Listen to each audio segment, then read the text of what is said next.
Good afternoon everyone. अपोमाइंड competitive classes में आप लोगों का हार्दिक स्वागत करता है। आज हम लोग पढ़ने वाले हैं 26 मई 2023 का करंट अफेयर।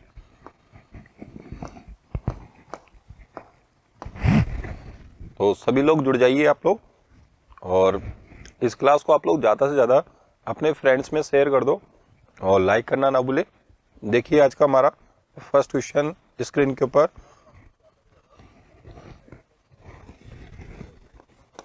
देखिए क्वेश्चन नंबर फर्स्ट है आज का हमारा कि पूरी तरह से ई-शासित बनने वाला भारत का पहला राज्य कौन बना।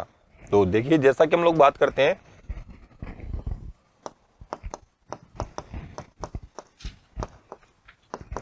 पहला राज्य जो पूरी तरह से ई-शासित का मतलब डिजिटल, तो ई-शासित बनने वाला जो पहला राज्य है वो बना कौन? केरला।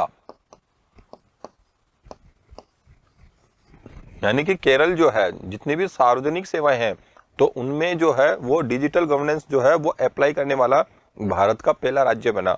और जैसा कि हम लोग बात करते हैं केरला की, तो यहाँ के जो सीएम है पिनरई विजयन, तो इन्होंने ये अभी हाल ही के अंदर घोषणा की है कि जो केरल है ये पूरी तरीके से ई शासित बनने वाला भारत का पहला राज्य होगा। और जैसा कि हम लोग बात करते हैं केरला की, तो इस केरला ने जो इंटरनेट सेवाएं हैं तो इस इंटरनेट सेवाओं को जो है एक कानूनी अधिकार दे दिया है। इंटरनेट सेवाओं को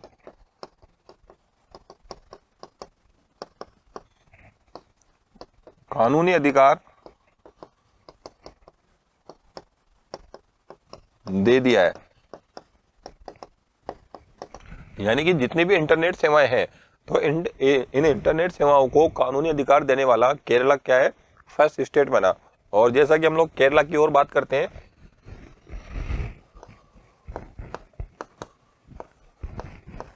तो इस केरला के जो सीएम है उनका नाम तो क्या है? पिनरई विजयन। लेकिन यहाँ के जो राज्यपाल है उनका नाम है मोहम्मद आरिफ खान।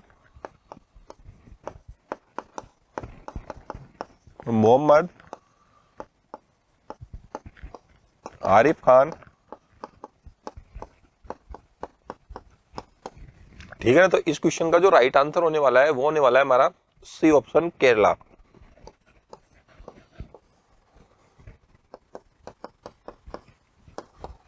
और केरला की यदि हम लोग बात करते हैं तो केरला के गवर्नर कौन है? मोहम्मद आरिफ खान। और यहां पर देखिए आप लोग कौन कौन से नेशनल पार्क है। देखिए केरला में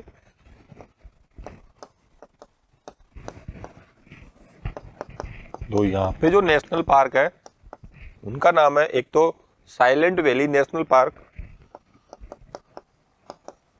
साइलेंट वैली नेशनल पार्क। दूसरा जो नाम है वो है पेरियार वन्यजीव अभ्यारण्य। और जो तीसरा नाम आता है वो आता है इंडुकी वन्यजीव अभ्यारण्य। तो इंडुकी वन्यजीव अभ्यारण्य, तो ये कहां पर स्थित है? तो ये स्थित है केरला के अंदर। और केरला की यदि हम लोग बात करते हैं तो यहाँ के जो शास्त्रीय नृत्य हैं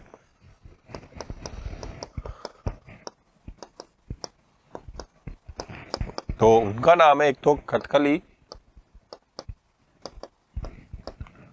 दूसरा नाम आता है मोहिनी अट्टम का, ठीक है ना। तो कथकली और जो मोहिनी अट्टम है ये कहाँ के शास्त्रीय नृत्य है? तो ये केरला के शास्त्रीय नृत्य है। और एक यहाँ पर एक प्रमुख ओणम त्योहार मनाया जाता है।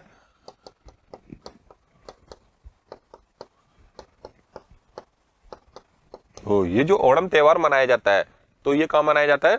केरला के अंदर। और जैसा कि हम लोग केरला की बात करते हैं तो केरला जो है ये सर्वाधिक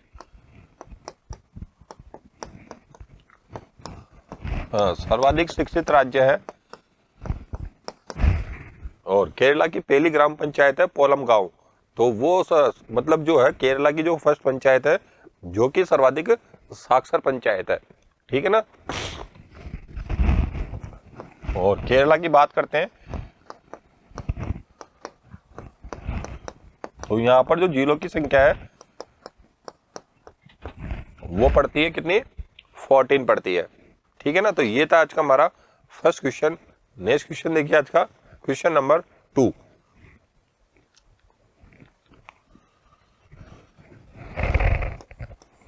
तो क्वेश्चन नंबर 2 को काफी इंपॉर्टेंट क्वेश्चन है कि नई संसद भवन के उद्घाटन के दौरान लोकसभा अध्यक्ष के पास एक ऐतिहासिक स्वर्ण राजदंड रखा जाएगा, तो इसका नाम क्या है। तो देखिए आप लोग,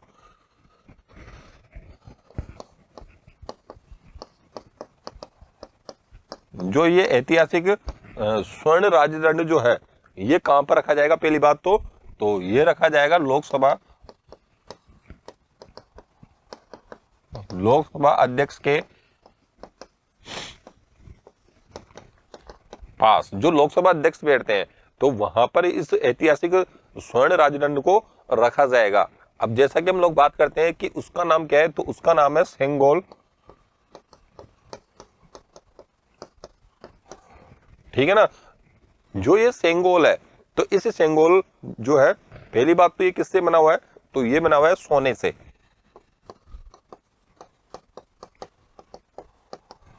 और इसी सेंगोल की बात करते हैं तो इसकी जो ऊंचाई है, यानी एक ये लंबी छड़ी के बराबर है और इसकी जो ऊंचाई है वो है 5 फीट।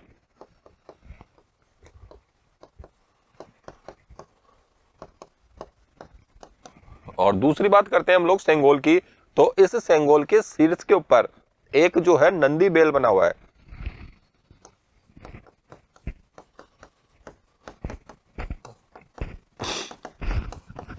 ये एक नंदी बेल बना हुआ है जो कि जो न्याय को क्या करता है, प्रतिष्ठित करता है।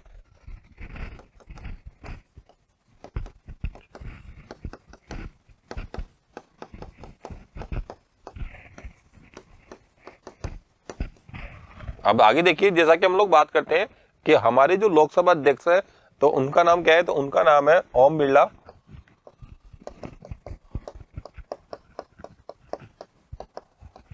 और ये कौन से लोकसभा से आते हैं, तो ये आते हैं राजस्थान की लोकसभा से।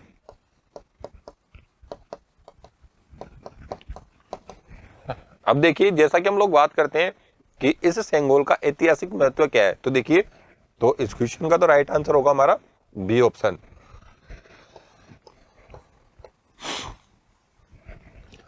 ठीक है ना। तो इस क्वेश्चन का राइट आंसर होगा हमारा बी ऑप्शन। जैसा कि हम लोग बात करते हैं सेंगोल की,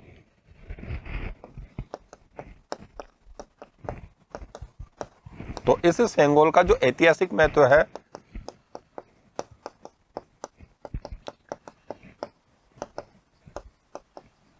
देखिए, जो सेंगोल प्रदान की जाती थी पहले, तो जैसे ही भारत सन 1947 में जैसे ही आजाद हुआ तो उस ब्रिटिश सत्ता के हस्तांतरण के लिए जो भारतीय जनता को सौंपा गया था भारत को, ठीक है ना, तो वो प्रदान की गई थी सेंगोल। देखिए,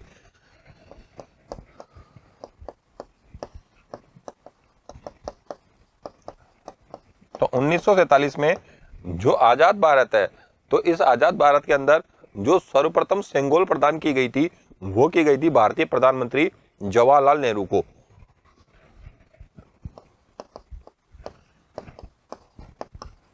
जो सर्वप्रथम जो सेंगोल प्रदान की गई थी वो की गई थी भारतीय प्रधानमंत्री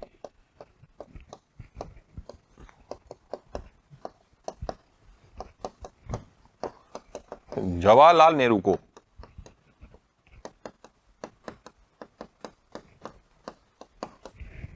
ठीक है ना, यानी किसी भी देश को यदि सत्ता का हस्तांतरण करना है, यानी सत्ता किसी को संभालनी है या किसी को सौंपनी है, तो उसके लिए एक मापदंड था ये वाला। तो ये जो सेंगोल है वो हमेशा उसको सौंपी जाती थी, ठीक है ना।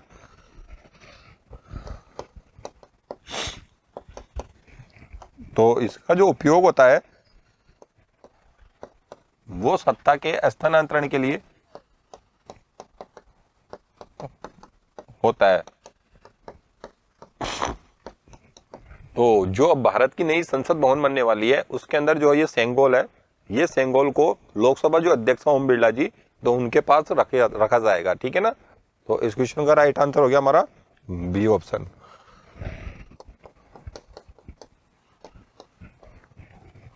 ठीक है। और इस सेंगोल की ऊंचाई मैंने आप लोगों को बताई कि इसकी ऊंचाई है 5 फीट और इसके शीर्ष पर क्या बना हुआ है, नंदी बेल बना हुआ है, जो कि न्याय को क्या करता है, इंगित करता है। नेक्स्ट क्वेश्चन देखिए आज का।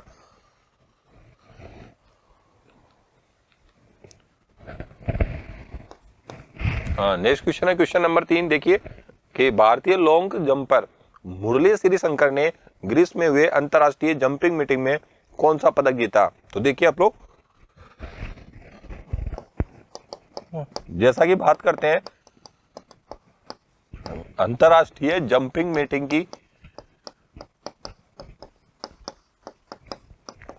तो इस अंतरराष्ट्रीय जंपिंग मीटिंग का जो आयोजन किया गया वो कहां पर किया गया, तो ये किया गया ग्रीस में।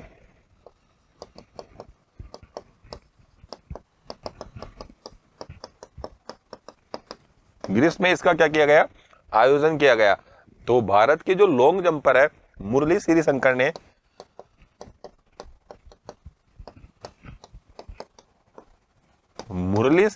ने कौन सा पदक जीता है, तो वो जीता है स्वर्ण पदक। यानी कि इन्होंने गोल्ड जो है, गोल्ड मेडल हासिल किया। और इन्होंने कितने लंबे की जो है जंपिंग की है इन्होंने, तो इन्होंने की है 8.18 मीटर।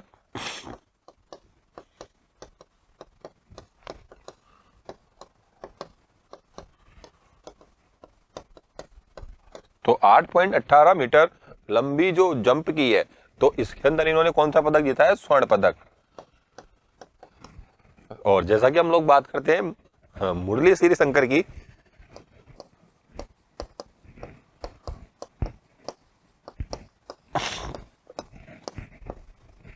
तो इन्होंने जो राष्ट्रमंडल खेल हुए थे, तो राष्ट्रमंडल खेलों में इन्होंने कौन सा पदक जीता था, तो उसमें जीता था इन्होंने रजत पदक। ठीक है ना। तो जो कॉमनवेल्थ गेम होते हैं राष्ट्रमंडल खेल, तो उसके अंदर इन्होंने कौन सा पदक जीता हुआ है, तो वो जीता हुआ है सिल्वर मेडल। ठीक है ना। तो इस क्वेश्चन का राइट आंसर होगा हमारा ए ऑप्शन।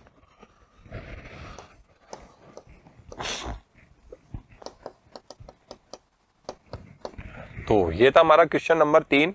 नेक्स्ट क्वेश्चन देखिए आज का क्वेश्चन नंबर 4। देखिए क्वेश्चन नंबर 4 जो है काफी इंपॉर्टेंट क्वेश्चन है कि हाल ही में किस प्राइवेट स्पेस एजेंसी ने अंतरराष्ट्रीय अंतरिक्ष स्टेशन के लिए X2 मिशन जो है लॉन्च किया है। यह आएगा लॉन्च किया। ठीक है ना। तो जो अंतरराष्ट्रीय अंतरिक्ष स्टेशन है, तो इसके लिए कौन सा मिशन लॉन्च किया है, देखिए आप लोग। अंतरराष्ट्रीय अंतरिक्ष स्टेशन, तो इस अंतरराष्ट्रीय अंतरिक्ष स्टेशन के लिए जो X2 मिशन लॉन्च किया है, यानी कि AX2,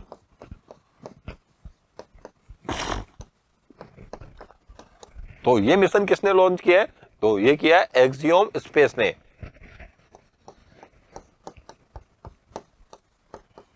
एक्सियोम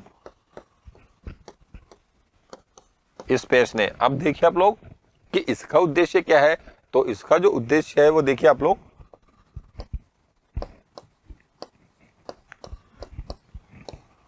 तो इस मिशन का जो उद्देश्य है वो ये है कि जो अंतरराष्ट्रीय अंतरिक्ष स्टेशन है, तो वहां पर लोगों की क्या करना, पहुंच बनाना।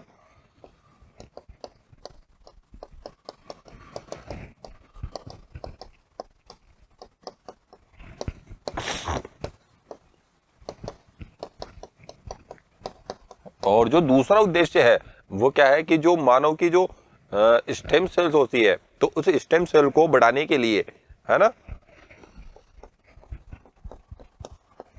इस मानव की स्टेम सेल की क्षमता को बढ़ाने के लिए जो माइक्रो ग्रेविटी होती है, तो उस माइक्रो ग्रेविटी को क्या करना, अप्लाई करना।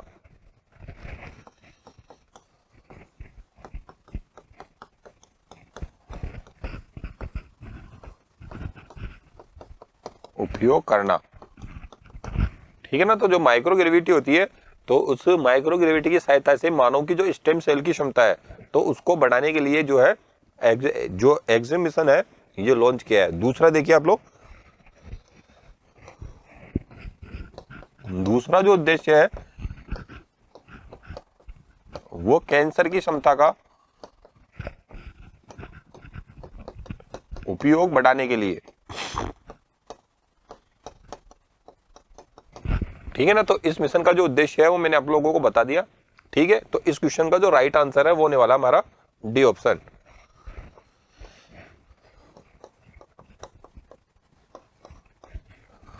तो ये था हमारा क्वेश्चन नंबर 4। नेक्स्ट क्वेश्चन देखिए आज का हमारा क्वेश्चन नंबर 5। और ये क्वेश्चन नंबर 5 बहुत ही इंपॉर्टेंट क्वेश्चन है। क्वेश्चन नंबर 5 है आज का हमारा कि मई 2023 में कितने भारतीय शांति रक्षक सैनिकों को संयुक्त राष्ट्र के डेग हैमरशोल्ड मेडल से सम्मानित किया गया। तो देखिए आप लोग,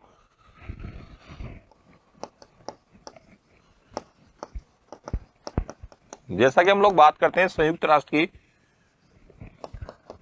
तो इस संयुक्त राष्ट्र की जो स्थापना हुई थी वो हुई थी 24 अक्टूबर 1945 को, है ना। तो संयुक्त राष्ट्र जो है यूएन, इसकी स्थापना हुई थी 24 अक्टूबर 1945 को। और इसका जो हेडक्वार्टर है वो पड़ता है न्यूयॉर्क।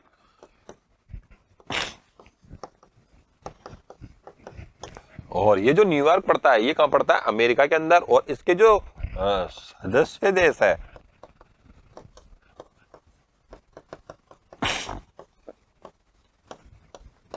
तो उनकी संख्या है 193। और जो 193वां देश है उसका नाम है दक्षिणी सूडान।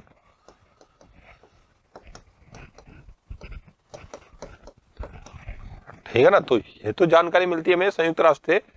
तो इस संयुक्त राष्ट्र के जो डेग हैमरशोल्ड मेडल है,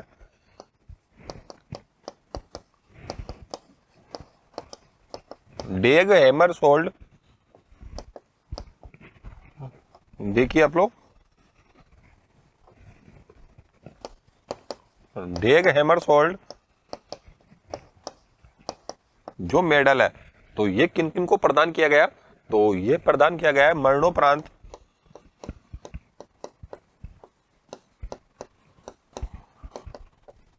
मरणोपरांत 3 भारतीयों को, यानी कि जो 3 भारतीय हैं इनको मरणोपरांत जो है डेग हैमरशोल्ड मेडल से क्या किया गया, सम्मानित किया गया। तो उनका नाम देखिए आप लोग, एक तो है हेड कांस्टेबल शिशुपाल सिंह, दूसरा नाम आता है इसके अंदर डेग हैमरशोल्ड जो मेडल दिया गया वो दिया गया शिशुपाल सिंह को, एक तो, है ना। और दूसरा दिया गया ताहिर अली को।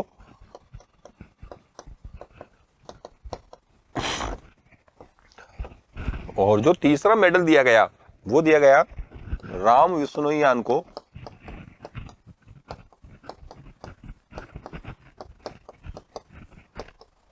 ठीक है ना। तो इन तीनों को जो है डेग हैमरशोल्ड गोल्ड मेडल से क्या किया गया, सम्मानित किया गया। और मरणोपरांत इनको ये मेडल प्रदान किया गया। तो इस क्वेश्चन का राइट आंसर होगा हमारा डी ऑप्शन।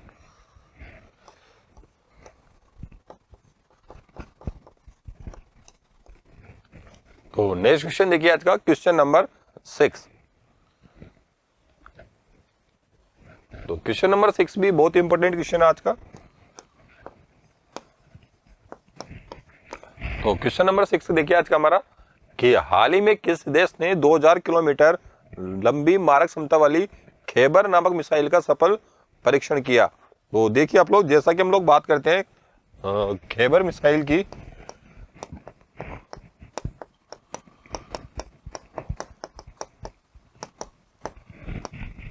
तो ये जो खैबर मिसाइल है तो ये हाल ही के अंदर किस देश ने लॉन्च की है? तो ये लॉन्च करने वाला देश है ईरान।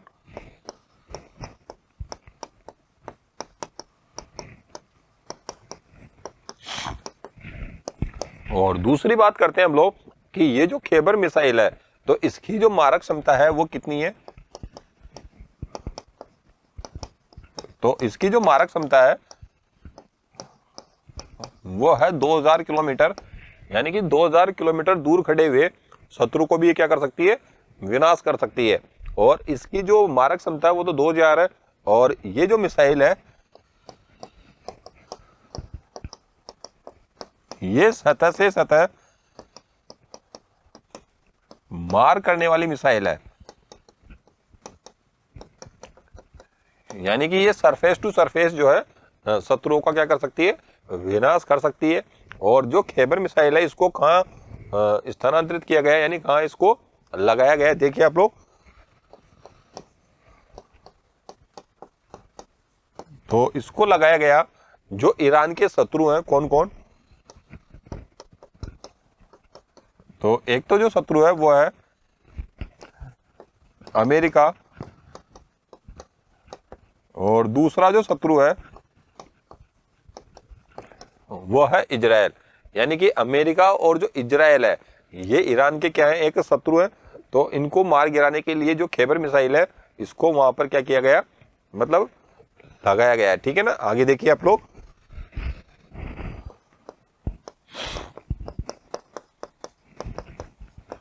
ये जो खैबर मिसाइल है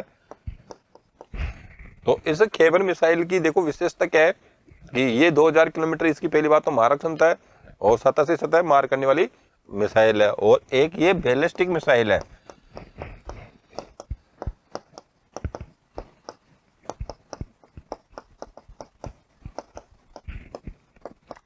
बैलिस्टिक का मतलब है कि ये लंबे से लंबा जो है मतलब ये ज्यादा से ज्यादा जो है बारूद होता है तो उसको ले जाने में क्या है? ये सक्षम है। सॉरी।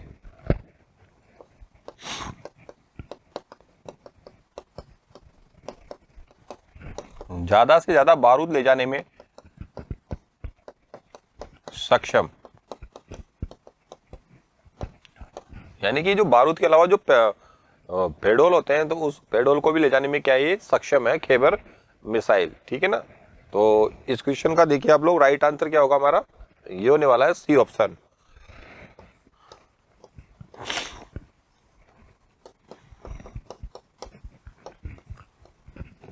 नेक्स्ट क्वेश्चन देखिए आज का, क्वेश्चन नंबर 7। क्वेश्चन नंबर 7 है आज का हमारा कि हाल ही में इंफोसिस कंपनी ने किस नाम से अपना पहला एआई आधारित सेवा जो है शुरू की है? तो देखिए जैसा कि हम लोग बात करते हैं इस इंफोसिस कंपनी की, है ना, तो इस इंफोसिस कंपनी की जो स्थापना की गई थी वो की गई थी कब? सन 1981 में।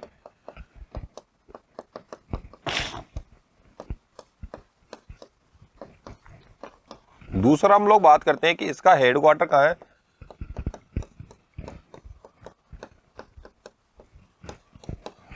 ठीक है ना, तो इसका जो हेडक्वार्टर पड़ता है वो पड़ता है बेंगलुरु के अंदर।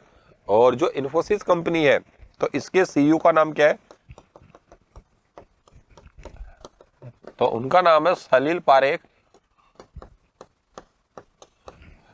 और इस इंफोसिस कंपनी के जो संस्थापक है, जो फाउंडर है, उस फाउंडर का नाम क्या है?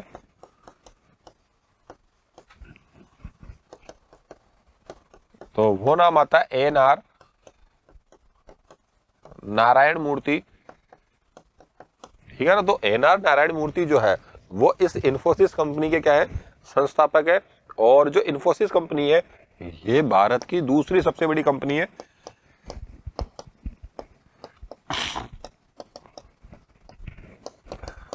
भारत की दूसरी सबसे बड़ी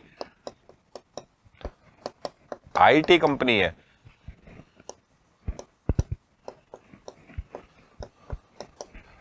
ठीक है ना, तो इसने क्या किया कि जो इंफोसिस कंपनी है इसने अपना पहला एआई आधारित है ना तो पहला जो जनरेटिव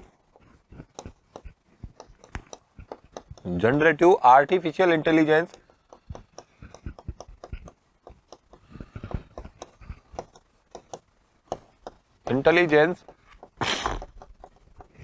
ठीक है ना, अपना पहला जो जनरेटिव आर्टिफिशियल इंटेलिजेंस आधारित जो सेवा है, तो इसको किस नाम से शुरू किया है?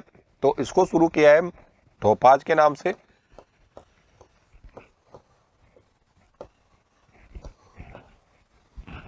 तो ये जो टोपाज है, तो ये किस पर आधारित है? तो ये आधारित है आर्टिफिशियल इंटेलिजेंस पर।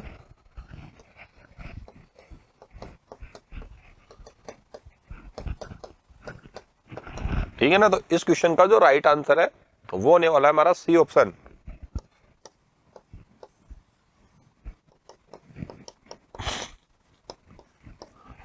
ठीक है ना, तो यानी सब लोग अपना अपना जो है आर्टिफिशियल इंटेलिजेंस जो है वो लॉन्च करने में लगे हुए हैं।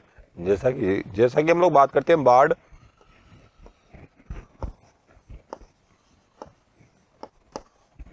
तो ये जो बार्ड है ये किसका जो है आर्टिफिशियल एआई आधारित जो है सेवा है, कौन किसकी ये? तो ये है गूगल का चैटबॉट। ठीक है ना, तो बार्ड के नाम से किसका है ये है गूगल का। ठीक है, नेक्स्ट क्वेश्चन देखिए आज का क्वेश्चन नंबर 8।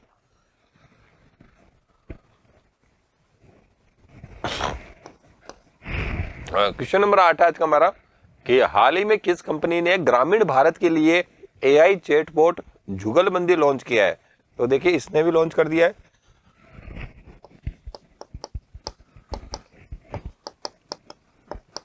भारत के लिए आर्टिफिशियल जो चैटबॉट है, तो ये किसने लॉन्च किया है? तो ये लॉन्च किया है पहली बात तो माइक्रोसॉफ्ट ने।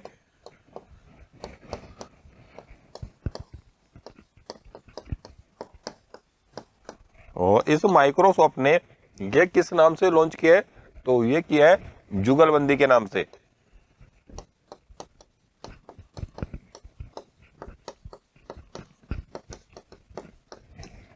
ठीक है ना, तो इस क्वेश्चन का जो राइट आंसर है वो होने वाला है हमारा सी ऑप्शन।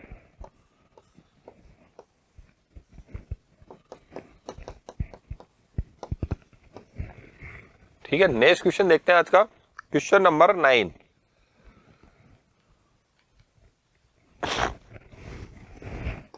और क्वेश्चन नंबर 9 को लगा लेना वेरी इंपॉर्टेंट। ये किसी न किसी एग्जाम्स में आप लोगों को जरूर देखने को मिलेगा। क्वेश्चन नंबर 9 कि हाल ही में जॉर्जी गोस्पोडिनाउ ने किस पुस्तक के लिए अंतर्राष्ट्रीय बुकर पुरस्कार 2023 जीता? तो देखिए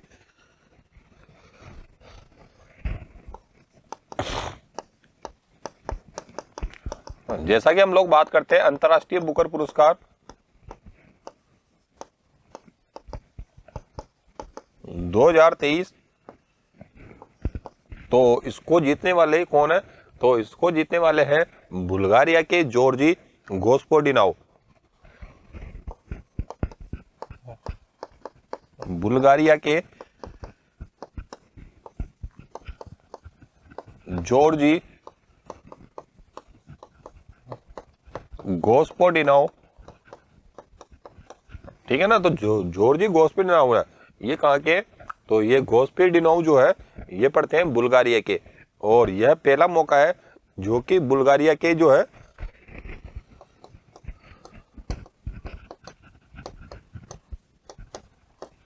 ठीक है ना, ये पहला मौका है जब बुल्गारिया के जो व्यक्ति है इसको इतना बड़ा साहित्यिक सम्मान से सम्मानित किया गया है।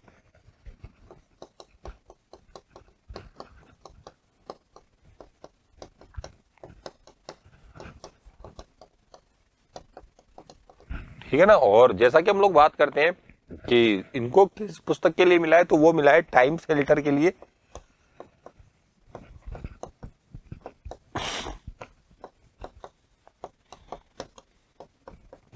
ठीक है, और ये जो टाइम शेल्टर वाली जो बुक है, तो इस बुक का जो ट्रांसलेशन किया है यानी जिसका अनुवाद किया है वो किसने किया है? तो वो किया है एंजेला रोडेल ने।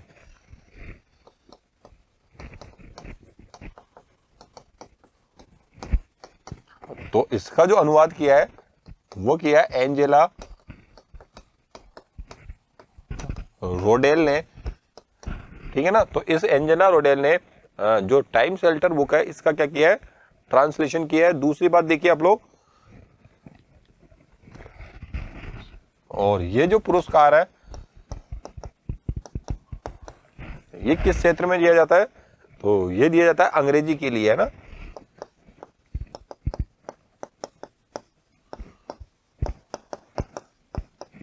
लेकिन एक बहुत ही इंपॉर्टेंट बात है आज की, कि जैसा कि हम लोग बात करते हैं कि 2022 के लिए किनको दिया गया है ना, तो ये भी बहुत इंपॉर्टेंट है।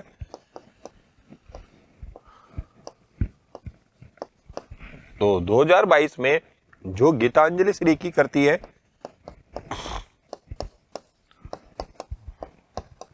गीतांजलि श्री की टॉम्ब ऑफ सैंड, तो इस टॉम्ब ऑफ सैंड को हिंदी भाषा के लिए जो है पहला जो है अंतर्राष्ट्रीय बुकर पुरस्कार दिया गया। हिंदी के लिए पहला अंतर्राष्ट्रीय बुकर पुरस्कार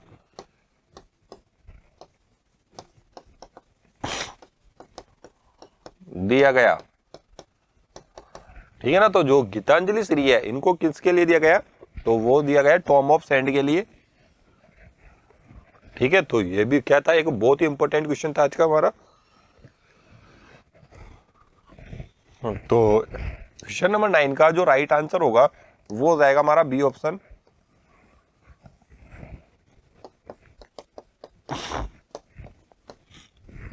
ठीक है, आज का नेक्स्ट क्वेश्चन देखिए, आज का हमारा क्वेश्चन नंबर 10 देखिए। क्वेश्चन नंबर 10 आज का हमारा कि garden rich ship builders and engineers limited ने कहां पर गेंस नामक 2023 स्टार्टअप चैलेंज लॉन्च किया है। तो देखिए आप लोग,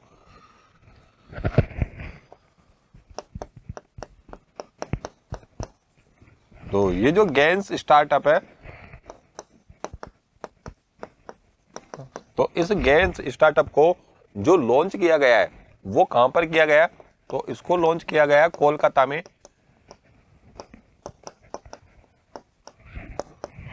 ठीक है ना। दूसरी बात आती है ये किसके द्वारा लॉन्च किया गया, तो ये किया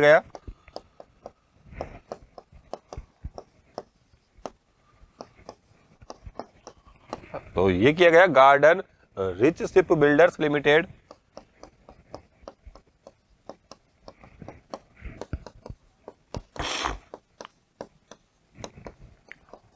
ठीक है ना। तो इसके द्वारा ये लॉन्च किया गया। और जैसा कि हम लोग बात करते हैं गेंस की, तो इस गेंस की फुल फॉर्म क्या है, पहली बात तो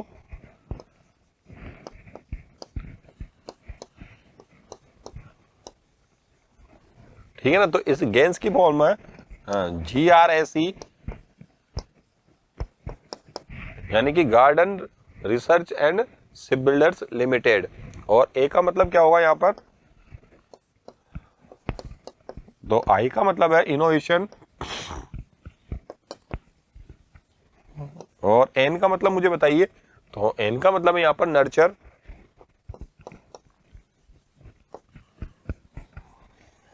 और एस का मतलब है स्कीम, ठीक है ना। और ए का मतलब यहाँ पर एक्सेलरेशन, है ना।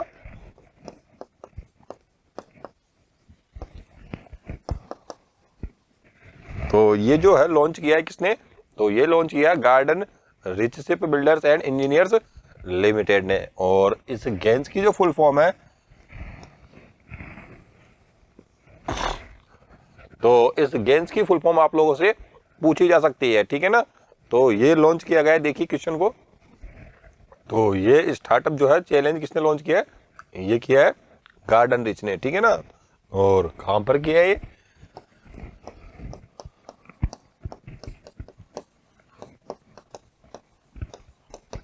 तो ये किया है कहां पर, कोलकाता में। तो इस क्वेश्चन का जो राइट आंसर है वो जाएगा हमारा ए ऑप्शन।